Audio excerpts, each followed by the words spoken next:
Hi there, this is Matt at State of Flux here with a review for Friday the 13th, The Beginning, and happy Friday the 13th, everybody.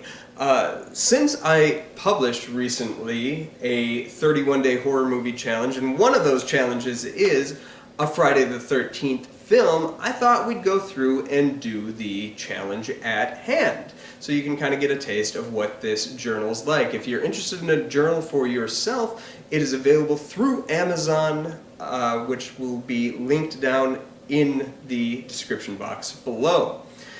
The 31-day horror movie challenge gives you plenty of challenges, one of which is Friday the 13th. So I took a look at Friday the 13th 5, just titled A New Beginning. Now this is one that is interesting because my memory of it is often better than it actually is as a movie.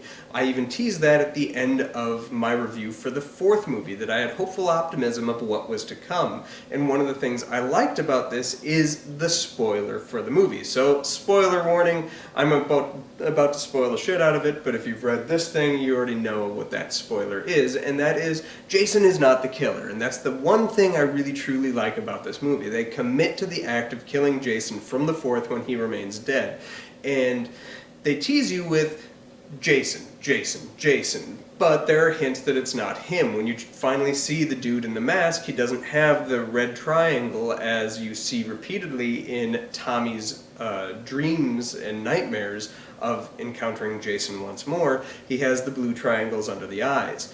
And that is the first true hint that it's not Jason, outside of the fact that they repeatedly tell you that Jason is dead. As a viewing audience member, for the first time that I saw this movie way back in the day, the VHS days, I remember just assuming it was Jason, and then when the reveal happened, I thought midway through the movie, maybe it is Tommy, Tommy's the killer.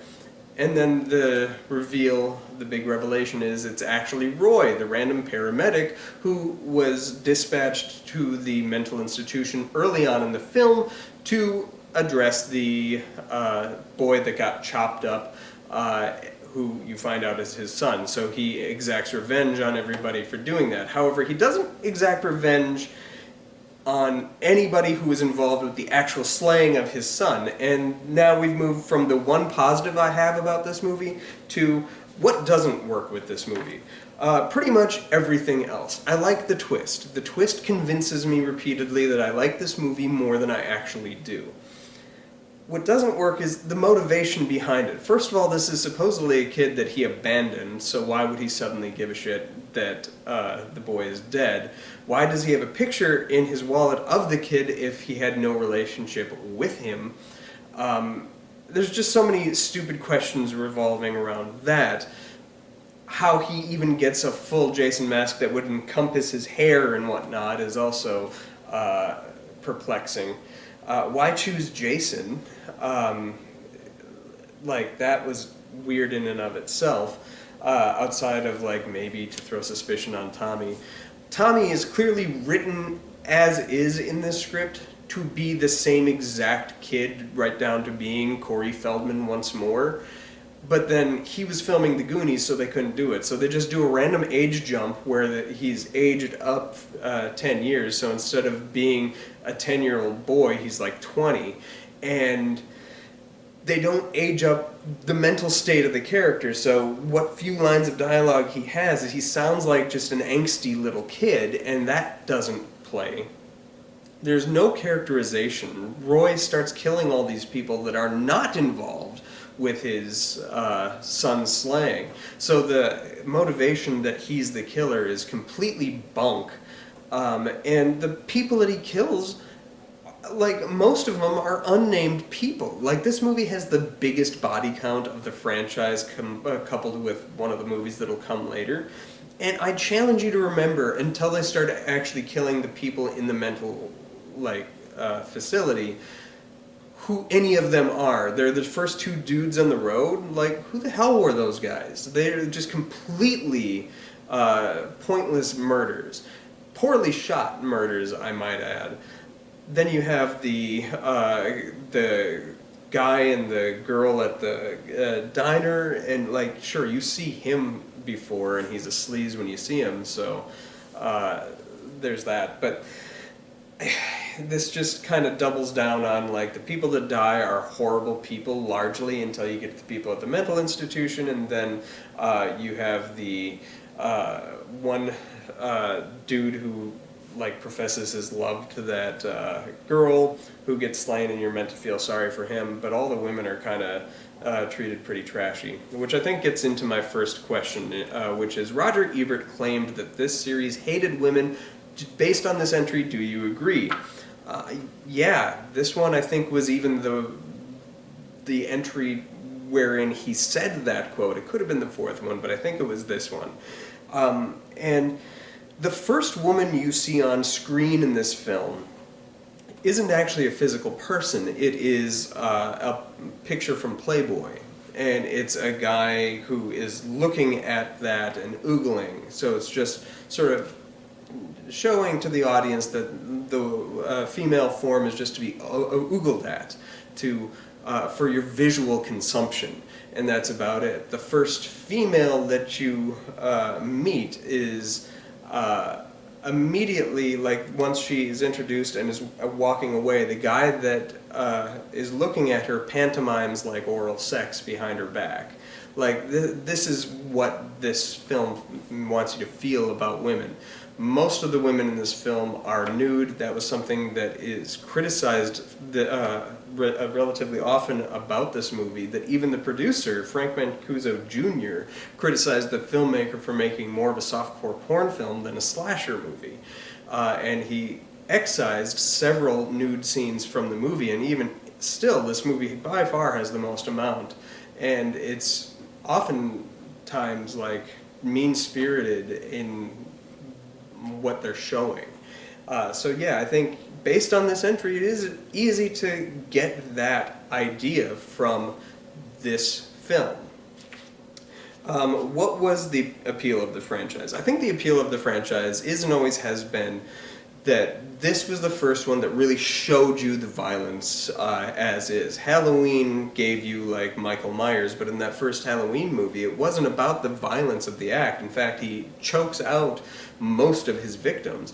Very rarely did you see the penetration, and when the knife came slashing down, they didn't have the budget to do anything with it, so you didn't really see it entering the body. It was done through shadow and lighting and stuff like that. There was suggestion of violence rather than the physical act of showing you the violence.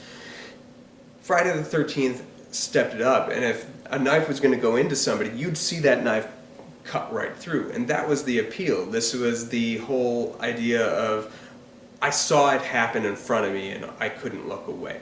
And that was what people wanted. You got to see the kills, and they got ever more interesting and whatnot as they went along.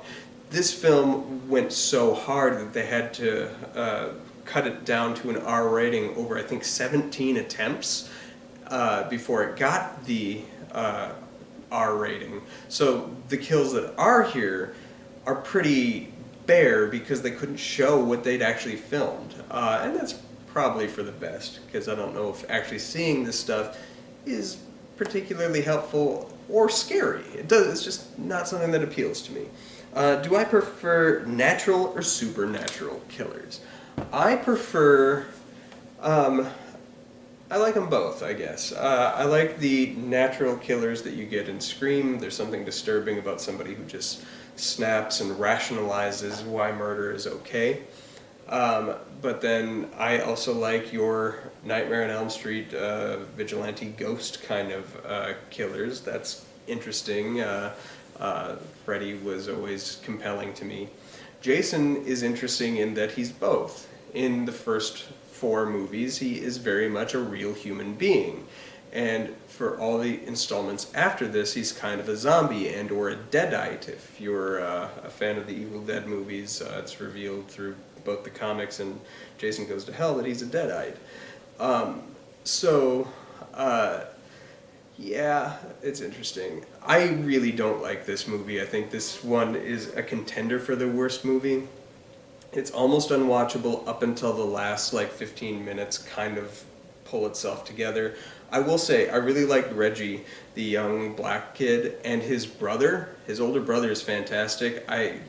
He's been in a couple other things. He's in the Immortal Street Fighter movie in a smaller role. Those two are the only two that are actually good actors in this movie. The dude playing Tommy is terrible, and if you're gonna commit to the, like, Tommy's going to be the new Jason, just commit. This movie teased that, but then didn't want to commit to it. They gave us a Roy with a setup that it was going to be Tommy in the next movie, and that is something that never happens. This film franchise doubles down on Jason as the killer. That's something that Halloween would also tease with its 4th and 5th installment, that maybe Michael won't be the killer anymore, it's going to be somebody else, and then they never commit to it. If you're going to make that suggestion, just commit to the act. Don't, like, pull away. So yeah, this movie, it just doesn't work. The actor playing Tommy is just so flat out bad. And I feel bad, because he's probably not a bad actor, but he had nothing to work with on this. There's no reason to bring Corey Feldman back into this movie for that opening dream, other than to just have him, because by the time the 4th one actually came out in theaters, he became Corey Feldman, the movie star. So bringing him back for this was, I don't even know. But yeah, I didn't like it. I give this one star. It's better than the 4th movie, but not as good as the 2nd movie, and nowhere near as good as the 1st or 3rd movie. So there you go. As of the first 5 movies, it's the middle of the pack. Now, I said this at the end of the 4th one. I have optimism moving into the future. The next one is kind of a self-aware horror comedy. The 7th one pits Jason against, Carrie White from Carrie. The 8th one takes him to Manhattan, and that's kind of fun. The 9th one, he goes to hell. The 10th one, he goes to space. And the 11th one, he goes to Elm Street. There's forward momentum moving forward that has me interested, so hopefully I'll enjoy the next installment, but it'll be a whole year before you get Jason Lives, because the next Friday the 13th isn't until September, so September next. There you have it. Let me know what you think of this film in the comments down below. Like, subscribe, do all that good stuff. Peace.